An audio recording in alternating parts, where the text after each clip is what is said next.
আসসালামু আলাইকুম। কাহলিল জিবরানের কবিতাটার কথা আসলে আমার বারবার মনে পড়ে।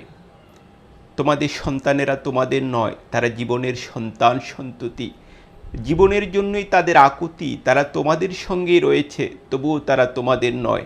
আবু সাইদ তো আমাদের সঙ্গেই ছিলেন, আমাদের কারো ভাই, কারো বন্ধু, কারো সন্তান। কিন্তু আবু সাইদ কি সত্যি আমাদের মতো কারো পক্ষে কি এটা সম্ভব? এই প্রশ্ন আমার বারবার জাগে। 16ই জুলাই 2024 বাংলাদেশের ইতিহাসে এই দিন বহু বছর, শতাব্দীর পর শতাব্দী স্মরণ করা হবে। মহান মুক্তিযুদ্ধের পর বাংলাদেশের ইতিহাসে সবচেয়ে যন্ত্রণাদায়ক এবং সবচেয়ে গৌরবের একটি অধ্যায়ের সূচনা হয়েছিল সেদিন। আবু সাইদ তার বুক পেতে দিয়েছিলেন নিরস্ত্র বিপন্ন একটি ছেলে, একটা বিশ্ববিদ্যালয়ের ছাত্র।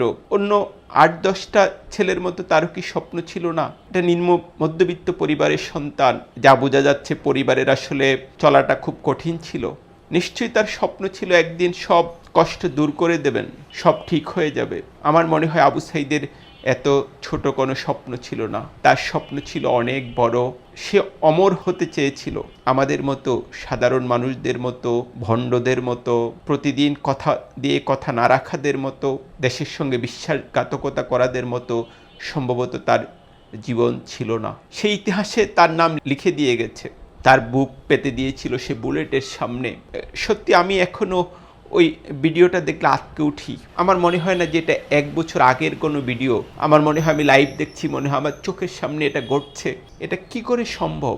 শামসুর রহমান থেকে ধার করে বলি বুক তার বাংলাদেশের হৃদয়। আমার এটা এখনো মনে হয় যে আসলে তখন আবু সাইদের মনে কি কাজ করছিল, কি অসীম সাহসিকতায় একটা নিরস্ত্র যুবক, একটা নিরস্ত্র তরুণ, এক বিশ্ববিদ্যালয় শিক্ষার্থী পুলিশের সামনে বুক পেতে দিয়েছিল। তার এই যে হাত ছড়ানো যে ছবিটা, এটার দিকে আসলে তাকানো যায় না।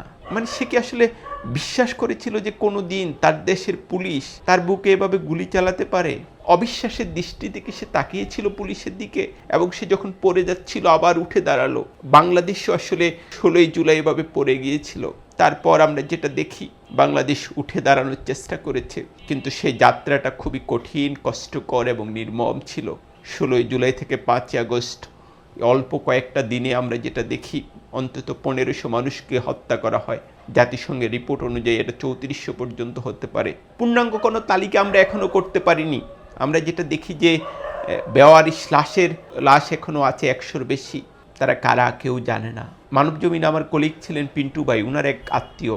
আমি মানবজমিনে সেই খবরটা লিখেছিলাম। আমার খুব কষ্ট নিয়ে সেই খবরটা আসলে লিখেছিলাম, কারণ আমাদের স্মৃতিতে তখন আবু সাইদের ঝাঁঝরা বুক এবং বাংলাদেশের নিজেরও ঝাঁঝরা হয়ে যাওয়া, এবং কত ঘটনা তখন ঘটলো একের পর এক। এবং আমার মনে পড়ে 15 জুলাই থেকে অনেকটা 15 আগস্ট কোনো একটা রাতও আসলে ঠিকমতো ঘুমানো যায়নি। এত বিভৎস, এত রক্ত, এত বাচ্চাদের লাশ দেখে কেই বা ঘুমাতে পারে? কার সাধ্য আছে? তো যা বলছিলাম, আমার মানবজমিনে সহকর্মী পিন্টু ভাই, উনার এক আত্মীয়, কলেজ পড়ুয়া একটা ছেলে, একবার যাত্রাবাড়ি এলাকায় আন্দোলন করছিল। একবার সে তার শরীরে ছররা গুলি লাগে এবং চিকিৎসা নিতে হয়। তারপর থেকে তার মা খুব পাহারা দিয়ে রাখতো তাকে, যেন বাসা থেকে আর বের হতে না পারে। নিজের সন্তান, এবং একবার আহত হয়েছে। তো 5ই আগস্ট সকালবেলা যেটা হয়, সে একটা কৌশল বের করে ছেলেটা, তার মাকে ফাঁকি দিয়ে কিভাবে বের হয়ে যাবে। ঘুম থেকে উঠে মাকে বলতে থাকে যে মা তাড়াতাড়ি নাস্তা রেডি করো, নাস্তা খাবো। সে ব্রাশ করতে যাবে, এরকম একটা ভঙ্গিতে যায়, এবং মা নাস্তা করে এসে দেখে যে ছেলে নাই, বের হয়ে গেছে। সেই ছেলে আর কোনো দিন ফিরেনি। এমন কত গল্প, কত ঘটনা ঘটলো 15ই জুলাই থেকে আগস্ট পর্যন্ত। বাংলাদেশের ইতিহাসে যেটা বলেছি, মুক্তিযুদ্ধের পর এরকম নির্মম, নৃশংস এবং বর্বর হত্যাকাণ্ড আর কখনো ঘটেনি। কিন্তু এটা আবার আমাদের গৌরবের অধ্যায়ও। বাঙালিকে যেভাবেই চিত্রায়িত করুক, আমি দেখি একটা ভীতু জাতি হিসেবে বাঙালি তার ইতিহাসে খুব কম সময়, খুব কম মুহূর্তে রুখে দাঁড়িয়েছে। মুক্তিযুদ্ধের সময় একবার ঘটেছিল, তারপর টুকটাক কিছু সময় হয়তো ঘটেছে। এবার আমরা আবার দেখলাম বাঙালি তার বুক পেতে দিয়েছে বুলেটের সামনে। কিন্তু আমরা যার জন্য আবু সাইদরা জীবন দিল, যার জন্য এত মানুষ শহীদ হলো, সেই পরিবর্তন কি এসেছে? এক কথায় যদি বলি, না, আসেনি। আসার কোনো লক্ষণ দেখা যাচ্ছে খুব একটা না। মানুষ আসলে পাল্টায় না। এত রক্ত দেখার পরও, এত প্রাণহানি দেখার পরও, নিজের বাচ্চাদের খুন হতে দেখার পরেও আমরা যেটা দেখছি, রাজনীতিবিদরা শুধু ক্ষমতার হিসাব করছেন, শুধু ক্ষমতা। তাদের হিসাবের যে নানা রকম প্রণালী আছে, আমি দেখছি যে এটার সেন্ট্রাল পয়েন্টে রয়েছে ক্ষমতা। অন্য অনেক কথা তারা বলেন।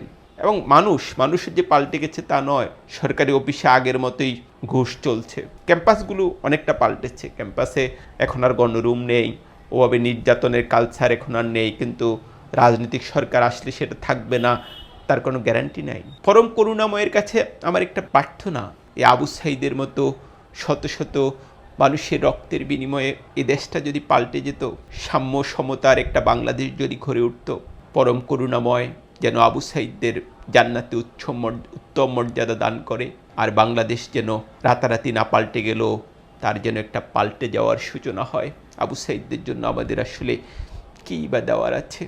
ভাই আমার, পরম করুণাময় তোমাকে উত্তম মর্যাদা দিক।